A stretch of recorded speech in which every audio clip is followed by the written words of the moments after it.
Hello students, this is 1.98. At the moment t equal to 0, a particle of mass m starts moving due to force F vector is F naught vector sine omega t, where F naught and omega are constants. Find the distance covered by the particle as a function of time.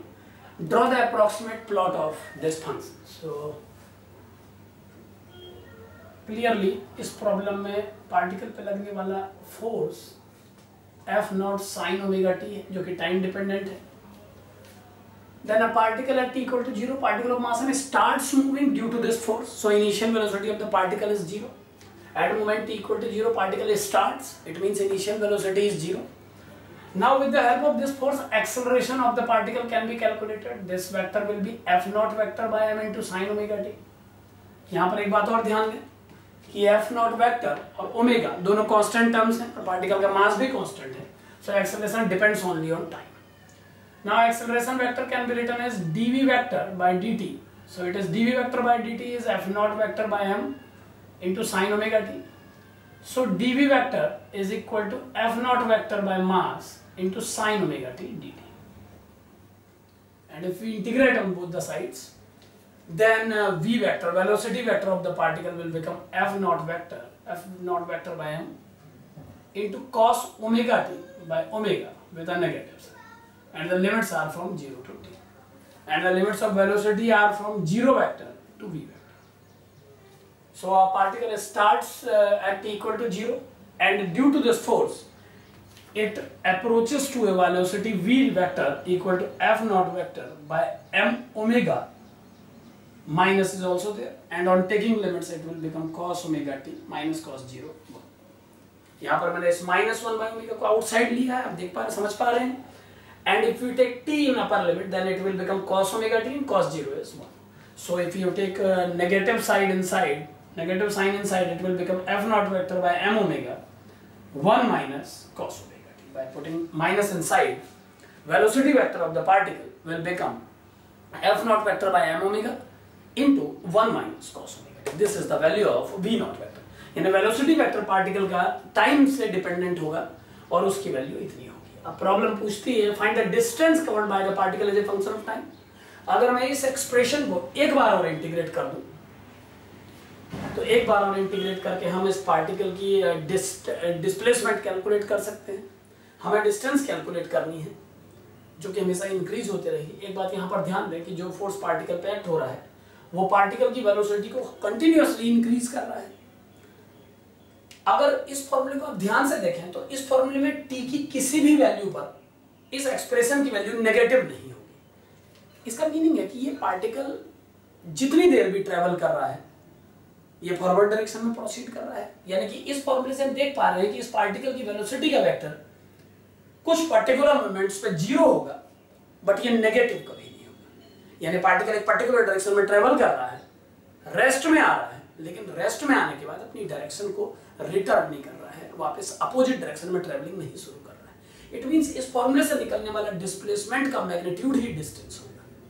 एक बार फिर समझिए कि एक particle अगर अपनी travelling में अपनी direction के अपोजिट ट्रैवल करना स्टार्ट करे तो उस केस में डिस्टेंस और डिस्प्लेसमेंट के मैग्नीट्यूड में फर्क आ सकता है.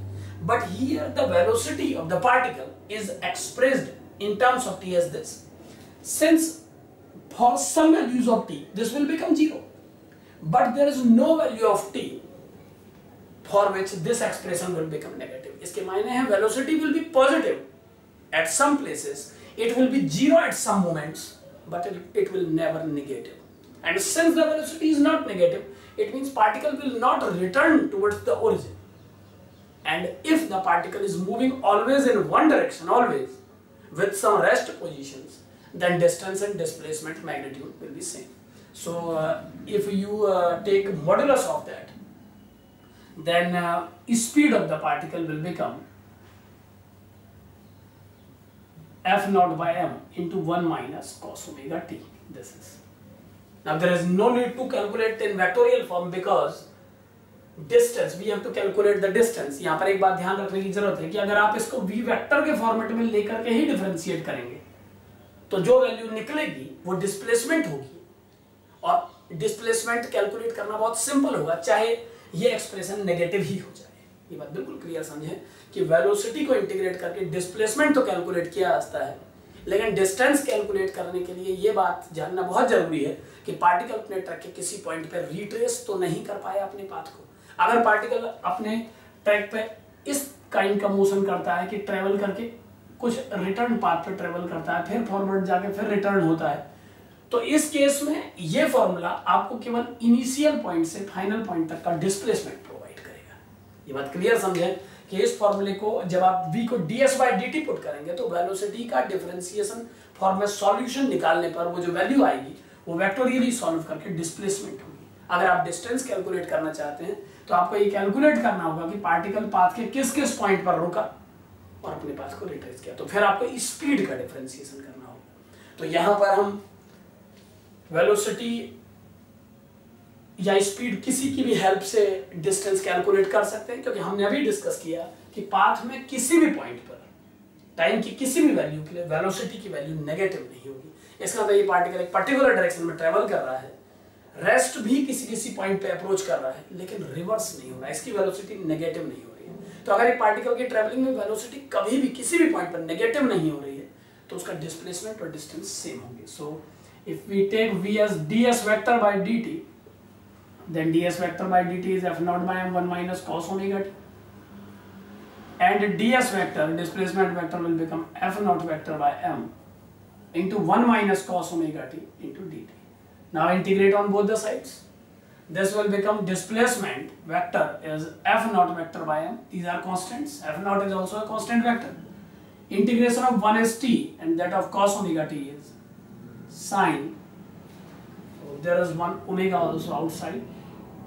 So यहाँ पर एक ओमेगा मिस हुआ है क्योंकि वेलोसिटी के एक्सप्रेशन में ओमेगा भी था डिनोमिनेटर पर, ये एक्सप्रेशन ऐसा बनेगा and integration of 1 is t and that of cos omega t is sin omega t by omega, and the limits are from 0 to t. So displacement covered by the particle is f naught vector by m omega into t minus sin omega t by omega, and on taking 0 it will become 0. So this is the value of displacement vector. Total displacement covered by the particle is this, and distance covered by the particle will be f naught vector by m omega, and this is omega t minus sin omega t upon omega. हमने यहाँ पर LCM ले लिया है और finally इस expression को हम लिख सकते हैं s vector is this. So distance covered by the particle on taking mod on both the sides, it will become f naught by m omega square. This is m omega square and omega t minus sin omega t. So total distance covered by the particle is f naught by m omega square omega t minus sin omega t. Now the last part, draw the approximate plot of this function. It means we have to plot a graph between distance and time. Now this is distance.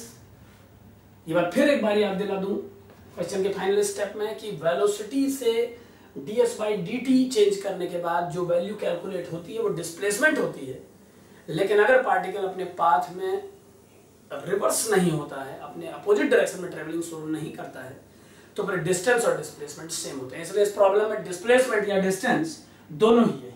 So distance by the particle is f naught by m omega square omega t minus sin omega t. Now if consider if there is no second part in the curve, अगर मान लीजिए इस curve में ये second step नहीं होता, ये part नहीं होता इस इक्वेशन में, तो डिस्टेंस की value f naught by omega square into omega t होती, यानी ओमेगा s डिस्टेंस और टाइम एक दूसरे से लिनियर रिलेशन मेंटेन करेंगे। लिनियर रिलेशन मेंटेन करेंगे means there will be a straight line. अगर ये फॉर्मूले में ये सेकंड टर्म नहीं होता तो पार्टिकल की डिस्टेंस टाइम के साथ लिनियर रिलेशन बनाती है, और इस टर्म के आने के बाद जब टाइम की वैल्यू इंक्रीज करेगी तो साइन ओमेगा टी इंक्रीज करेगा, तो इंक्रीज करने से ओमेगा टी को इतना लॉस होगा। यानी इस कर्व में अगर आप ध्यान से देखें तो ये एक्सप्रेशन जैसे जैसे टाइम बढ़ता जाएगा, तो अगर ये पार्ट नहीं हो इस कर्व में तो डिस्टेंस और टाइम के बीच में स्ट्रेट लाइन बनेगी, लेकिन इस पार्ट की प्रेजेंस कंटिन्यूअसली डिक्रीज करेगी इस पूरे एक्सप्रेशन को।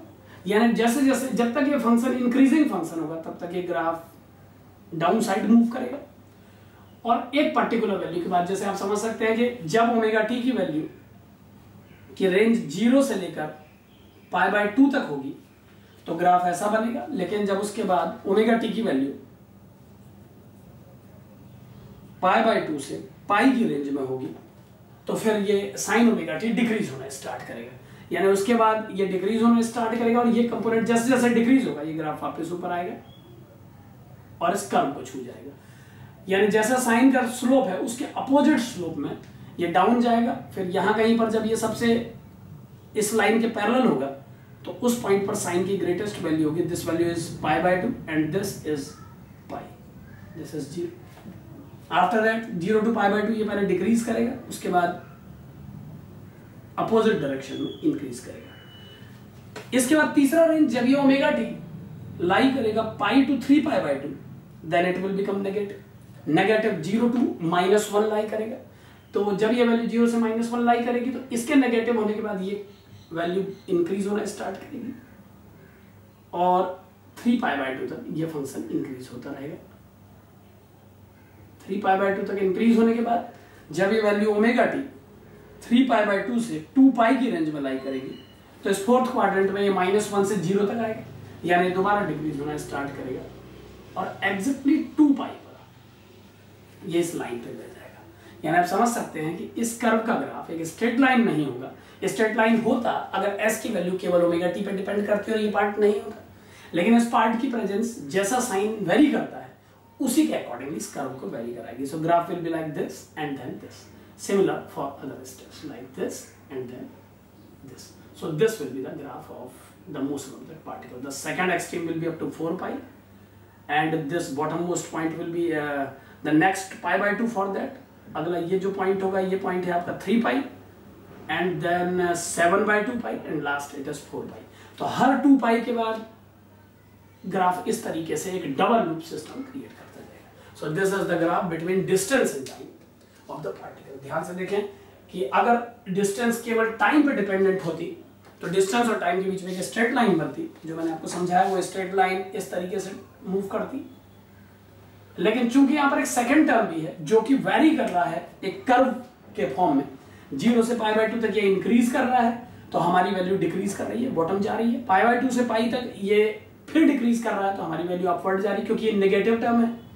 उसके बाद पाई से 3 पाई बाय 2 तक ये नेगेटिव वैल्यू है तो नेगेटिव नेगेटिव पॉजिटिव, तो ये पॉजिटिव साइड इंक्रीज कर रहा है और 3 पाई बाय 2 से 2 पाई के रेंज में ये नेगेटिव साइड डिक्रीज कर रहा है तो हमारा कर्व पॉजिटिव साइड डिक्रीज कर रहा है। So this is the graph for this function. तो सॉल्व कीजिए और समझिए इसको। Thank you.